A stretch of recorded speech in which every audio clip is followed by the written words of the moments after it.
Samurai Champloo is a very stylistically confident and bold anime. Samurai Champloo has a very fun aesthetic that blends elements of feudal Japan with hip-hop music and culture. Everything about the show has a certain swagger and charm to it. The opening theme song is produced by Japanese hip-hop producer Nujabes and rapped by a Japanese MC named Shingo. The song sets up the tone for the entire show perfectly, as it blends samurai and hip-hop elements together. Two of my favorite things are hip-hop and anime culture, and I think it's very interesting when these two worlds collide. The show follows the story of a girl named Fu, who's on a journey to find the samurai who smells of sunflowers, or the Sunflower Samurai.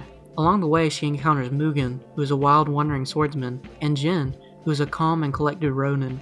Throughout the series, we see these characters bond and get to know each other. Oftentimes, Mugen and Jin are resilient towards one another and get into a lot of arguments. They have a tough time forming a bond, but they usually always end up sticking together in the end. Fu often acts as the mediator between the two and provides levity to a lot of situations, as she's usually focused on her goal, to find the Sunflower Samurai.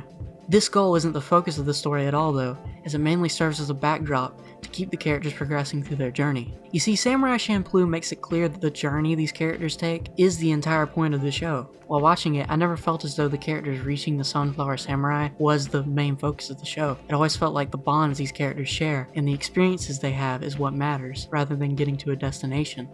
Sometimes in media, I find that a story expects the audience to care about something just because it isn't yet revealed to them. I don't find not knowing something inherently compelling though, which is why a lot of mystery stories fail to me. Setting up proper character motivations and moments is what makes a story really interesting to me. If the story has good characters, then I'm emotionally invested in the mystery they are trying to solve or the journey they are taking, regardless of what it is. Samurai Champloo lets you feel like you're living in the world with these characters naturally. This makes the ending of the show feel gratifying, not because we want to see who the Sunflower Samurai is, but because we are invested in the character's journey and their emotions and thoughts. I feel like ending a series is one of the most difficult aspects of creating a show. If an ending is bad, it can sometimes ruin the show if so much emphasis was put on the build up to that ending. This is why I feel like Samurai Champloo handles its storytelling great, because the show isn't about the ending, it's about the journey.